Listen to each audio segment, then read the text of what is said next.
2018년은 여러분 아시는 것처럼 황금 개띠의 해라 그렇게 부르죠. 이 개의 해이기 때문에 2018년 이 대한민국의 그 트렌드를 웩더독스라고 하는 말로 표현하는 그 기사를 보았습니다. 대한민국의 이 트렌드가 웩더독스라고 하는 이 말, 곧 개꼬리가 몸통을 흔들다라고 하는 의미인데, 이것이 우리나라의 올해 주요한 경향이고 그 키워드가 될 거다, 그렇게 소개를 합니다. 이렇게 소개한 사람은 우리나라에 이미 오래전부터 우리 사회의 트렌드를 전망해온 서울대학교의 김난도라고 하는 교수님께서 말씀하신 내용입니다. 그래서 올해 우리나라에서 주목할 현상을 여러 가지를 말하면서 그 현상들의 영어 단어 첫 글자를 따라서 만든 표현이 웩더독스라고 하는 그런 표현입니다. 말 그대로 하면 개의 꼬리가 그 개의 몸통을 흔들게 된다, 이런 의미입니다. 이것은 어떤 의미가 있는가 풀어서 설명하면 이런 거랍니다. 비주류가 주류를 끌어내리고 또 주객이 전도되는 그러한 현상이 올해 우리나라에서 유행하게 될 것이다, 그런 전망을 합니다. 그도 그럴 것이 우리나라는 지난 10여 년 동안 헬조선이라는 그런 말로 표현되는 어려운 시기를 보내왔습니다. 그래서 사람들의 마음이 각박하고 그런 사람들의 헛헛한 마음을 위로하고 또 치유하고, 그래서 자존감을 높이는 그런 경향들이 올해 우리 사회에 유행이 될 것이다, 그렇게 전망을 합니다. 그 중에 이 특징적인 단어들을 뽑아보면서 저는 올해 이 경향이 우리에게 주는 의미가 무엇인가를 좀 찾아보았습니다. 첫 번째 그 경향은 소확행이라고 표현하는 단어입니다. 소는 말 그대로 작을 소, 곧 작지만 확실한 행복, 줄여서 소확행, 이것이 올해 우리나라의 주요한 트렌드가 될 것이다, 유행이 될 것이다, 그렇게 말합니다. 무슨 의미겠습니까? 그동안 힘들고 각박한 그런 현실 때문에 우리가 우리의 소소한 일상 속에서 작은 것으로부터 행복을 누리는, 작지만 확실한 행복을 찾는 경향, 그래서 작은 것에 감사하자라고 하는 그런 의미를 두고 있는 표현이지요. 그래서 올해는 소비가 이런 그런 경향으로 많이 흐를 것이다 전망을 합니다. 2017년은 대표적인 경향이 욜로죠. 현재를 즐기라, 이런 말로 표현될 수 있다면 2018년은 소확행, 작지만 확실한 행복을 누리라. 저는 이 표현을 우리식으로 신앙의 표현으로 표현한다면 작은 것에 감사하자, 이렇게 말할 수 있으리라 봅니다.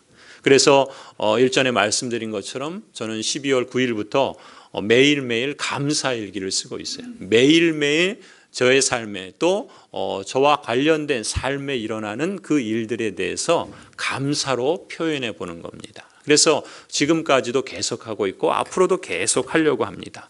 일종의 소확행의 실천이라고 볼 수가 있겠죠. 두 번째 트렌드를 뭐라고 표현하냐면 가심비, 이렇게 표현합니다. 2017년은 가성비의 해였다 그럽니다. 고가의 그런 과시욕의 그런 소비보다 가격 대비 효능이 높은, 말하자면 가성비가 높은 그런 소비가 2017년에 유행했다 그래요. 그런데 올해 2018년에는 가심비가 유행할 것이라 그렇게 말합니다. 무슨 의미인가? 말 그대로 가격 대비 심적인 만족도가 높은 그런 소비를 사람들이 하게 될 거다, 그렇게 전망을 합니다. 무슨 얘기예요? 이런 것이 있죠. 가짜 약을 먹었는데 그게 좋은 약이다라고 생각을 해서 먹은 사람들에게 가짜 약을 먹었음에도 효능이 나타나는 효과가 이미 있었죠. 그걸 플라시보 효과라 그래요. 그런데 이것이 올해 우리나라에서도 일어나게 될 것이다. 그것이 소비의 중요한 경향이 될 것이다. 그렇게 전망을 합니다. 그래서 사람들에게 심리적인 안정을 찾아주고 불안을 잠재우고 그래서 스트레스를 덜어주는 그러한 산업, 그러한 소비가 많아지게 될 것이다. 그래서 가심비, 말하자면 작년에 가성비 플러스 가심비가 되면은 그러면 사람들에게 이런 플라시보 효과 같은 그런 마음의 안정을 찾는 한 해가 될 것이다라는 것이죠. 저는 이 표현을 보면서 오늘 우리에게 우리 개인적으로나 또 가정적으로 또 우리 교회적으로도 안정이 필요한 한 해가 아닌가. 그리스도 안에서 심리적인 안정, 그리스도 안에서 영적인 안정을 찾을 수 있는, 그래서 이 영적 안정을 통해서 성장을 위한 토대를 마련하는 그런 한 해가 되었으면 하는 바람을 가져봅니다. 세 번째 표현은 케렌시아라고 하는 표현입니다. 다 생소한 단어들이죠. 저도 처음 보는 단어였습니다. 이 케렌시아라는 말은 스페인어라 그래요. 원래의 뜻은 나만이 알고 있는 아늑한 휴식 공간이라는 뜻이 있답니다. 나만이 알고 있는 아늑한 휴식 공간, 그것이 케렌시아라 그래요. 원래 이 케렌시아라는 말이 어디서 왔냐면 스페인에서는 투우를 하지 않습니까? 그 투우를 하는데 그 투우의 그 소가 투사와 마지막으로 그 결투하기 전에 그 소가 잠시 숨을 고르는 장소가 케렌시아라 그럽니다. 이 소가 이제 마지막 결전을 치르기에 앞서서 잠시 자기의 숨을 고르는 그 소만의 장소를 케렌시아라고 하는데, 이것이 올해 우리 대한민국의 중요한 키워드가 될 거라 그렇게 전망하는 겁니다. 무슨 얘기예요? 현대인에게 중요한 것이 무엇인가? 바로 현대인에게 지금 가장 필요한 공간이 이런 나만의 아늑한 휴식 공간, 케렌시아가 필요하다라는 것이죠. 그래서 심지어 이렇게도 표현할 수 있습니다. 이 케렌시아는 그저 단순히 쉬는 곳이 아니라 마음을 추스리고 다시금 전장으로 나아가서 싸울 준비를 하는, 말하자면 리빌딩의 공간, 그것을 케렌시아라고 말할 수 있는 것이죠. 새로운 출발과 새로운 재건을 위해서 충전하는 나만의 공간을 이 케렌시아라고 말할 수 있는데, 저는 이 표현을 보면서 그렇다면 올해 나에게 내가 나만의 그 휴식 공간과 충전의 그 공간으로 삼을 수 있는 시간이 무엇인가? 그것을 저는 새벽 기도 시간이 아닌가. 여러분도 각각 다르겠지만 이 케렌시아, 이것이 올해 우리나라의 유행이 될 것이다. 그렇게 전망을 합니다. 네 번째는 워라벨이라는 표현이 있습니다. 이것은 이미 2017년에도 유행했던 표현인데, 이 워라벨이라는 말은 work, life, balance, 이런 세 영어 단어의 첫 자를 따서 워라벨 이렇게 말한 겁니다. 무슨 의미겠습니까? 일, work과 생활, life의 밸런스를 맞추는 것이 중요한 키워드가 될 것이다라는 거예요. 그래서 특히 이 워라벨 세대가 있습니다. 우리 청년들 중에도 88년 이후에 태어나서 94년생까지를 워라벨 세대라 그렇게 말해요. 왜 그렇게 말하는가? 이 세대는 과거와 같이 직장이 나의 삶의 전부라고 생각하지 않습니다. 오히려 직장은 나의 전부가 될 수 없다라고 외치면서 적정하게 벌면서 잘 살기를 희망하는 그런 특징을 갖고 있다 그래요. 여러분, 자녀들을 가만히 보십시오.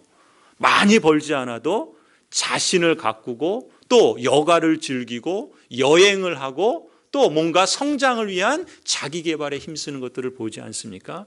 이게 워라벨 세대의 특징인데, 이것이 2018년 우리나라 사회 전체적으로도 유행하게 될 것이다. 저는 이 표현을 보면서 워라벨, 직장과 우리의 삶의 균형을 이루어야 된다라고 하는 것은 의미 있다 봅니다. 말하자면 우리의 직장 생활이나 가정 생활이나 개인의 삶, 곧 우리의 일상생활과 그리고 우리가 하는 영적인 교회 생활, 신앙 생활에 우리는 균형을 맞출 필요가 있다. 2018년은 이런 워라벨의 균형이 필요한 그러한 한 해, 그래서 이 균형을 통해서 성장을 위한 토대를 마련하는 한 해가 되기를 바랍니다 라고 하는 그런 의미로 해석해 보았습니다. 그리고 마지막 단어가 큐토크라시라고 하는 단어예요. 역시 저도 처음 보는 말이었습니다. 영어에 cute라는 말이 있어요. 아이를 보면 예쁘다, 귀엽다, 매력이 있다라는 말을 cute라고 그래요. 그 말과 크라시, 데모크라시, 민주주의라고 하는 말을 합쳐서 큐토크라시라고 말합니다. 이게 무슨 뜻인가 쉽게 표현하면 이겁니다. 사람이 갖고 있는 매력이 힘이 되고 능력이 되고 자본이 되는 그런 사회가 되었다라는 것입니다. 매력이 자본이 되는 경향이 있다는 것이죠. 이 치열한 사회에서 살아남기 위해서는 사람이 여러 가지 단점이 있지만 그런 단점에도 불구하고 자신만의 매력이 있을 때 그것이 강점이 되고 힘이 되고 자본이 되는 사회가 되었다라는 것입니다. 그래서 모든 것을 다 잘하는 사람이 아니더라도 자신만 가장 잘할 수 있는 하나의 매력만 있다면 그것이 중요한 것이다 라고 강조를 합니다. 그래서 저는 이 큐토크라시, 매력이 이 힘이다라고 하는 것을 저는 우리 교회와 관련해서는 우리 교회가 하나님 나라를 증거하는 마을교회라는 이 매력을 우리가 갖고 또 거기에 우리가 함께 힘을 쏟으면 좋겠다라고 하는 바람을 가져봅니다. 제가 왜 이런 어려운 단어들을 여러분에게 소개하는가? 2018년 우리나라를 전망하는 이 전문가의 이러한 표현들을 통해서 저도 우리 교회에 2018년 키워드를 하나 정해보았습니다. 그것은 오늘 제가 정한 설교 제목에서 나타나는 것처럼 리빌딩입니다. 우리말로 표현하면 재건축이라고 할 수도 있고요, 재건이라고 할 수도 있고요, 다시 세우기라고 할 수도 있고요. 리빌딩, 올해 우리의 중요한 키워드가 바로 리빌딩에 있다 저는 믿습니다. 그래서 앞서 그 5가지 표현처럼 우리에게 중요한 가치를 두자면 올해는 우리가 감사하고 또 안정을 추구하고 균형을 쌓으며 그리고 나아가서는 매력을 키우는 한 해가 되었으면 좋겠다라는 것입니다. 소확행을 통해서 작은 것에 감사하고 또 케렌시아를 통해서 나만의 그 재충전의 그런 그 공간과 시간을 통해 안정을 찾고 그리스도 안에서 안정을 찾고 그리고 또 우리의 일상생활과 신앙생활에서 균형을 추구하고 더 나아가서는 하나님 나라를 증거하는 마을교회라는 매력 있는 교회, 그것을 우리가 함께 추구하는 2018년 리빌딩이 있는 그러한 한 해가 되기를 간절히 소원해 봅니다. 그래서 오늘 첫 주부터 2월 사순절이 시작되는 주간까지 한 6주간이 됩니다. 그래서 이 6주간에는 제가 2018 리빌딩 이런 주제로 연속해서 설교를 하려고 합니다. 그래서 역대기를 중심으로 여호사밧, 또 요아스, 그리고 히스기야의 리빌딩을 살펴볼 거고요. 또 포로 후기에 또 학개, 느헤미야, 에스라 이러한 리빌딩을 통해서 우리가 함께 다시 세워가야 할 교회, 또 우리가 함께 섬길 존귀하고 영광스러운 교회, 그 교회를 향한 하나님의 뜻을 함께 찾아가고자 합니다. 오늘은 첫 번째 시간으로 리빌딩의 모델을 여호사밧에게서 찾고자 합니다. 여호사밧의 리빌딩은요, 특징적인 것이 실패에서 시작한다는 것입니다. 역대하 오늘 우리가 읽은 본문 말씀 앞에 보시면요, 1절부터 3절의 내용을 읽지 않았는데 그 내용은 간단히 표현하면 예후라고 하는 하나님의 선지자가 여호사밧 왕을 꾸짖고 책망하는 내용이 나옵니다. 왜 책망하고 하나님께서 이 예후 선지자를 통해서 꾸짖는가? 이 여호사밧은 남쪽 유다의 4번째 왕이었습니다. 그런데 이 여호사밧 왕이 북쪽에, 이 당시에도 우리나라처럼 남쪽은 유다로 북쪽은 이스라엘로 남북 분단의 형편 가운데 있었습니다. 그런데 여호사밧 왕은 그래도 하나님의 뜻을 따라서 선한 왕이라 평가를 받는데 북이스라엘의 왕들은 하나같이 하나님을 떠난 그러한 왕들이었습니다. 그런데 이 여호사밧 왕이 북이스라엘의 왕인 아합과 사돈 관계를 맺습니다. 사돈 관계를 맺고 거기서 그치는 것이 아니라 이 아합 왕이 북쪽에 있는 시리아를 길르아 라못에 쳐들어가서 우리가 함께 전쟁을 하자라고 제안을 했을 때 사실 이 여호사밧 왕은 하나님의 말씀을 거역하고 아합을 도와서 전쟁에 나갑니다. 그리고 그 결과로 대패를 하지요. 거기서 아합이 죽고 여호사밧은 큰 참패를 경험하게 됩니다. 여러분, 혹 작년에 혹 이제까지의 그 시간들 가운데 무엇인가 실수하고 실패한 일이 있습니까? 이 여호사밧은 사실 실패의 경험을 통해서 성장의 기회로 삼았습니다. 물론 누구나 이런 선택을 하는 건 아닙니다. 이런 선택을 하는 사람만이 정말 복된 사람이죠. 혹 여러분 중에는 무엇인가 불만족스럽고 자신에게 대해서, 가족에게 대해서, 교회에게 대해서, 심지어 하나님에 대해서도 불만족스럽거나 무엇인가를 바꾸고 싶거나 또 다시 세우고 싶은, 변화하고 싶은 그런 욕구가 있을지 모르겠습니다. 여러분 기억하실 것은요, 재건은, 리빌딩은 이런 불만족에서부터 시작된다는 것입니다. 성경은 심지어 실패하고 고통을 통해서도 성장할 수 있다고 우리에게 가르칩니다. 그런 점에서 여러분 기억하십시오. 어떤 형편에 있었다 하더라도 포기하지 마시기 바랍니다. 이 여호사밧을 통해서 여러분의 삶을 또 우리 교회를 다시금 리빌딩하는 그러한 길을 우리가 함께 찾아보았으면 좋겠습니다. 그렇다면 여호사밧은 어떤 방식으로 리빌딩을 시도했는가, 세 가지를 크게 함께 나누려고 합니다. 첫 번째는요, 개인이든 교회든 리빌딩을 위해서는 신자는 그리스도께, 여호와 하나님께 돌아와야 합니다. 그것은 불변의 진리입니다. 오늘 4절 말씀을 한번 보십시오. 19장 4절 말씀 우리 같이 한번 읽어볼까요? 같이 읽겠습니다. 시작. 여호사밧이 예루살렘에 살더니 다시 나가서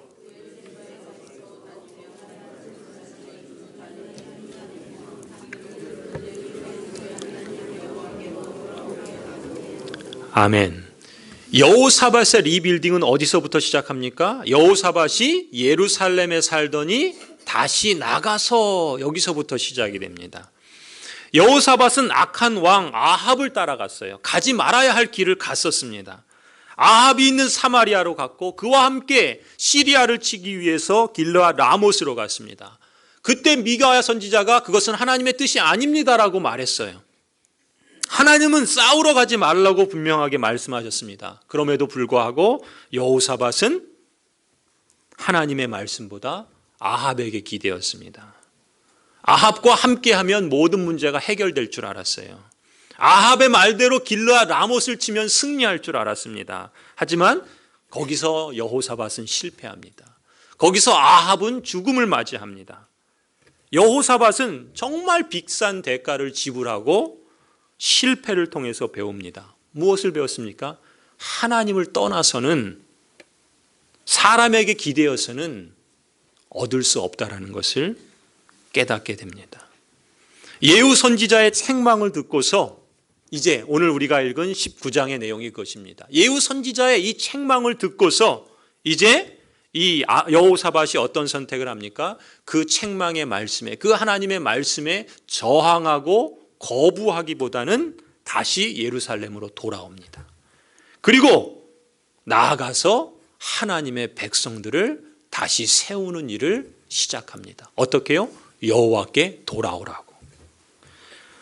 여호와께 돌아왔을 때 다시 리빌딩할 힘을 얻게 되는 겁니다. 하나님의 백성들에게는 중요한 공통된 원리가 바로 그것입니다. 이 여호사밧은 실패를 통해서 오히려 이제 다시금 자신의 사명을 재발견하게 된 것입니다. 왕으로서 그의 역할이 무엇이겠습니까? 다른 것이 아니라 하나님의 백성들이 바르게 살고 하나님의 기뻐하심 가운데 하나님의 평화와 안정을 누리며 그 백성들을 온전하게 세우는 것이었습니다. 여호사밧은 자신의 그 실패의 경험을 통해서 정말 리더의 역할이 무엇인가를 제대로 배울 수 있었습니다. 참된 지도자는 그런 겁니다. 자신을 따르도록 이끄는 것이 지도자가 아니라 하나님을 따르도록 이끄는 것이 지도자의 역할입니다. 여러분께서 하나님이 역사하시는가, 하나님이 일하시는가, 아니면 사람을 기쁘게 하려고 하는가, 그것을 분별할 필요가 있다라는 것입니다. 그래서 하나님께서 맡기신 자신의 사명을 이제 여호사밧은 그것을 깨닫고 다시금 현장으로 나아간 것입니다. 유다 온 지역을 다니면서 하나님의 백성들에게 여호와께로 돌아오라고 권면을 합니다. 여러분, 사람은요, 어떤 실수를 하거나 또 어떤 불만족을 경험할 때 상식적인 반응은 회피하는 겁니다. 또 도망치는 겁니다. 그것이 대부분의 사람들이 갖는 마음의 자세입니다. 교회도 공동체도 마찬가지입니다. 책임을 회피하려고 그러고요. 숨으려고 그러고요. 그냥 멀찍이서 지켜보려고만 합니다. 떠나려고만 합니다. 신앙이 병들면요, 인생이 망가집니다. 신앙이 병들면 교회가 망가집니다. 그러나 그리스도 예수를 우리가 주님으로 받았다면 그 안에서 행해야 되겠지요. 이것이 올해 우리가 정한 주제 말씀 아니겠습니까? 골로새서 2장 6절 7절 말씀처럼 우리가 예수 그리스도를 주님으로 받고 그 안에서 행해야 할 것입니다. 주 안에서 행하는 사람은 오히려 위기를 만날 때, 실패를 경험할 때, 책망을 들을 때 어떻게 합니까? 여호사밧처럼 하나님께로 돌아갑니다. 숨지 않고 회피하지 않고 물러서지 않고 하나님을 찾는 것입니다. 여호사밧처럼 도피하지 않고 오히려 그 넘어진 자리, 그 실패한 자리, 그 무너진 자리를 다시금 변화의 리빌딩의 기회로 삼는 것입니다. 하나님 앞에 나아가서 말씀을 듣고 기도하는 것을 귀하게 여겨야 합니다. 하나님의 말씀이라면 그것이 내 귀를 즐겁게 하지 않는 책망의 말이라 할지라도 들을 수 있는 귀와 마음을 가져야 합니다. 하나님의 말씀인지 아닌지 분별은 어떻게 합니까? 그 말씀이 선포된 그 말씀이 하나님의 통치에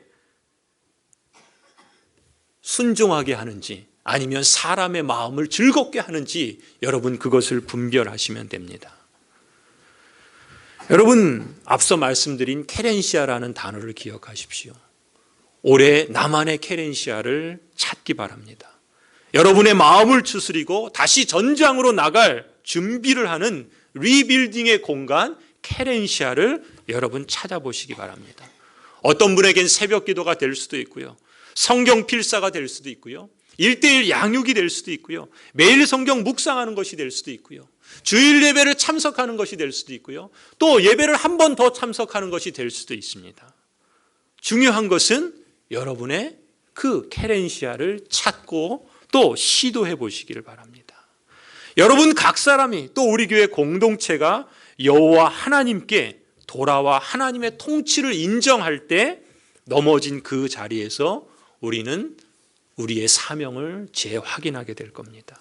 우리 자신만이 아니라 다른 사람도 여호와께로 돌아오게 할 수 있는 그러한 격려하는 사명자로 거듭나게 될 것입니다. 두 번째로 여호사밧이 시도한 리빌딩의 방법은요, 자신의 삶의 자리에 재판관을 세우는 일이었습니다.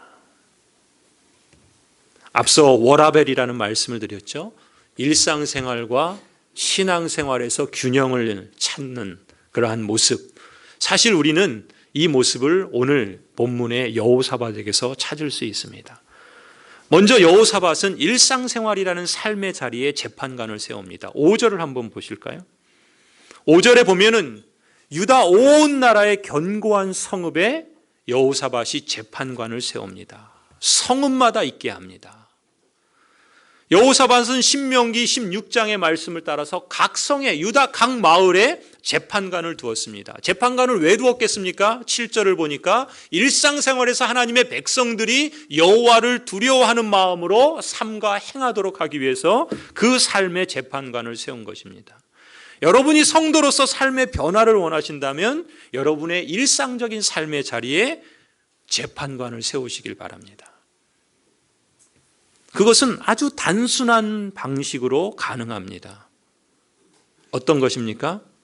여러분의 삶에 나를 기쁘게 하는 것이 아니라 일상생활에서도 함께 하시는 주님을 기쁘시게 하는가라는 것만 점검하시면 됩니다. 그것이 중요한 재판관이 될 것입니다. 일상생활에서도 주님을 기쁘시게 하려는 마음을 가지면요, 삶의 자세가 달라집니다. 남편은 아내를 진정으로 사랑합니다. 여러분, 결혼할 때 검은색 양복을 입지 않습니까? 무엇을 상징한다 그랬습니까? 죽음을 상징한다 그랬죠. 그리스도께서 교회를 위하여 죽으심같이 남편은 아내를 사랑하는 마음을 갖는 겁니다. 아내는 남편에게 복종합니다. 아내는 흰색 드레스를 입죠. 왜요? 항복한다는 의미 아니겠습니까? 교회가 그리스도께 대하여 갖듯이 항복하는, 순종하는 모습으로 아내는 남편에게 복종하는 것이죠. 자녀들은 부모에게 순종합니다. 왜요? 잘되고, 이 땅에서 잘되고 장수하는 방법을 성경은 부모를 공경하는 것이라 이렇게 말씀하고 있습니다. 부모들은 자녀들을 주의 교훈과 훈계로 양육합니다. 여러분, 삶의 자리에서 예수 그리스도를 주님으로 모시면 우리의 삶의 자세가 달라집니다. 눈가림으로 하지 않고요, 일터에서도 기쁜 마음으로 그 일을 주님께 하듯 섬기려고 합니다. 철저히 준비하고 성실히 행하려고 하고 연습하고 노력하는 자세로 바뀝니다. 신앙이 제대로 들어간 사람은 물질이나 시간을 헛되이 쓰지 않고 하나님 앞에서 기쁘게, 주님을 기쁘시게 하듯 살아가려고 애씁니다. 가끔 보면 이런 경우가 있습니다. 하나님께서 나를 변화시켜 주실 것이라고 바라면서 하나님께 맡긴다고 하면서 아무런 노력도 하지 않는 경우들을 종종 봅니다. 이것은 하나님께 맡기는 게 아닙니다. 자신의 책임과 자신의 열정을 잃어버린 것뿐입니다. 하나님께 맡긴다는 것은 내 욕심대로 행하지 않고 내 힘을 앞세우지 않겠다는 겁니다. 책임과 열정을 버린다는 뜻이 아닙니다. 오히려 하나님께 맡기는 사람은 하나님을 신뢰하는 것과 그 하나님을 신뢰하기 위해 실천하는 것을 병행하는 사람입니다. 주님을 기쁘시게 하려는 마음을 갖는 사람은요, 자신이 맡겨야 할 것과 자신이 힘써야 할 것을 구분하는 지혜를 구합니다. 그렇기 때문에 하나님께서 다 알아서 해주시겠지, 이런 안일한 생각에 빠져 있는 것이 아니라 자신의 삶의 한순간에도 일터이든 가정이든 또 직장이든 사회이든 삶의 한순간도 헛되게 허비하지 않는 적극적이고 치열한 자세로 바꾸는 것입니다. 오늘 우리가 고백한 것처럼 예수 그리스도께서 사나 죽으나 내가 예수 그리스도의 것이라고 하는 것이 진정한 위로가 되는 사람은요, 거기 뭐라 그럽니까? 그러함으로 그분은 그의 성령으로 나에게 영생을 확신시켜 주시고 이제부터는 마음을 다하여 즐거이 그리고 신속하게 예수 그리스도를 위하여 살게 하십니다. 그것이 신앙을 갖고 있는 주 안에서 행하는 사람의 모습이지 않겠습니까? 주님을 기쁘시게 하는 마음을 가질 때 우리는 비록 힘들고 각박한 현실 속에서도요, 앞서 말한 소확행, 작은 것에서도 확실하게 행복을 찾을 수 있어요. 작은 일에도 감사할 수 있습니다. 이처럼 우리의 일상생활에 재판관을 세우는 것이 리빌딩의 모습이고요. 또 여호사밧은 신앙생활이라고 하는 삶의 자리에도 재판관을 세웁니다. 8절 말씀을 한번 보시겠습니다. 8절을 보시면요, 우리 같이 한번 읽어볼까요? 19장 8절 읽겠습니다. 시작. 여호사밧이 또 예루살렘에서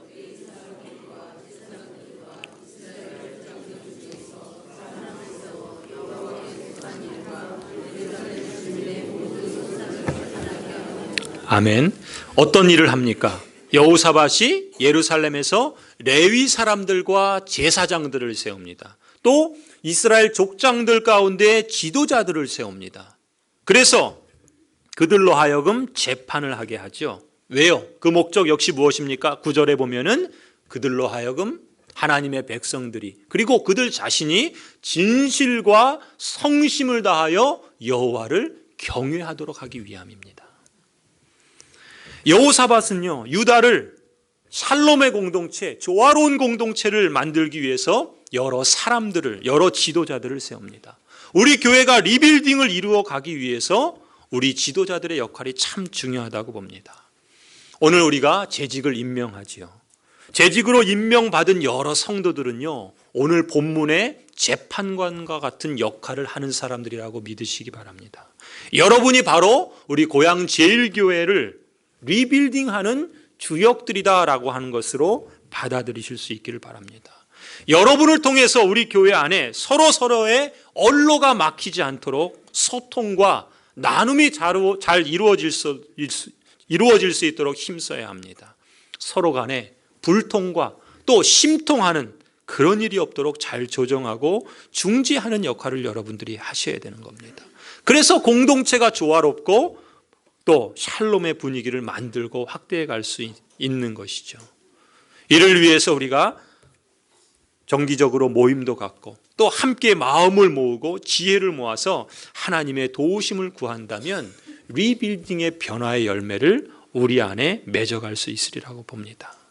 여러분들이 그저 사람을 기쁘게 하는 것이 아니라 하나님을 기쁘시게 하기 위해서 성도들과 함께 그 맡은 역할과 책임을 잘 감당하실 수 있기를 바랍니다.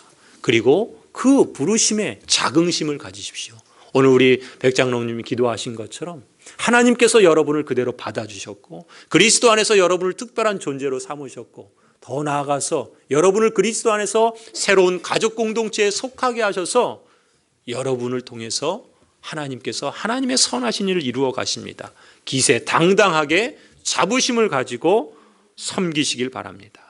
겸손함으로 주를 기쁘실 수 있게 하기를 기원합니다. 마지막으로요, 우리가 리빌딩을 지속적으로 이뤄가려면요 9절 11절에 있는 말씀처럼 진실과 성심을 다하여 여호와를 경외해야 합니다. 이건 개인이든 이건 공동체이든 삶의 변화와 리빌딩을 지속적으로 이루어가는 길에는요 예외 없이 찾아오는 것이 있습니다. 그것이 무엇입니까? 도전이고 시험입니다. 우리가 함께 리빌딩을 세워가려고 하면 반드시 시험이 오고 도전이 찾아올 겁니다. 신앙적으로 바로 살려고 하면요 사단은 안팎으로 도전을 줍니다. 마음의 도전을 주기도 하고요 외부의 어떤 어려움을 통해서 도전을 주기도 합니다. 특히 교회 지도자들이 그럴 수 있습니다. 오해받을 수도 있고요 비난받기 쉬운 자리이기도 합니다. 시험을 받을 수도 있고요 시비가 붙기도 할 것입니다. 그렇기에 마음을 든든히 먹어야 하고 그렇기에 하나님께서 함께 하신다는 믿음의 용기가 반드시 필요한 자리입니다. 여러분, 이러한 위기를 만날 때, 이런 현실적인 어려움들에 직면할 때 그때가 기도해야 할 때라는 것을 여러분 잊지 마시기 바랍니다. 기도로 풀어가야 합니다. 사람의 힘으로요, 돈으로요 풀리는 것이 아닙니다. 그때는 기도해야 합니다. 하나님께 간곡하게 부르짖어서 기도하시기 바랍니다. 목회자나 기도의 동역자와 함께 합심해서 기도하시기를 힘쓰시길 바랍니다. 교회의 재직들은 사역에만 열심히 해서는 안 됩니다. 기도에도 재직들이 열심을 내야 하는 것입니다. 그래야 넉넉히 감당할 수 있고요.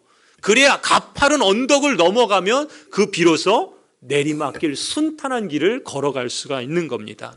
그 오르막길에 그 도전과 시련이 반드시 찾아올 텐데 그때 그것을 어떻게 넘어갈 수 있느냐? 기도해야 한다는 것입니다. 그 고비를 기도로 넘어가야 합니다. 오늘 11절에 이렇게 말씀합니다. 너희는 힘써 행하라. 여호와께서 선한 자와 함께 하실지로다. 하나님께서 우리와 함께 하시기 때문에 혹 바르고 정직한 길을 가다가 만날 난관이 있다면 여러분 두려워하지 마십시오. 너희는 힘써 행하라. 여호와께서 선한 자와 함께 하실지로다. 설교를 마무리합니다. 여호사밧은요, 실패의 경험을 통해서 성장의 기회로 삼았습니다. 현실의 아픔과 불만족을 오히려 리빌딩의 재건의 계기로 바꾸었습니다. 이제 여호사밧이 아니라 저와 여러분의 차례입니다. 우리 교회의 차례입니다. 여러분, 핑계를 대지 마십시오. 열정이 있는 한 꿈은 이룰 수 있습니다. 힘을 내서 다시 시작합시다. 꿈이 있는 한 나이는 없습니다. 여러분 모두와 우리 교회가 여호와께로 돌아오고 삶의 모든 자리에서 재판관을 세우고 그리고 진실과 성심을 다하여 여호와를 경외함으로 리빌딩의 축복을 이루어가는 한 해가 되기를 주님의 이름으로 간절히 축원합니다. 기도하시겠습니다.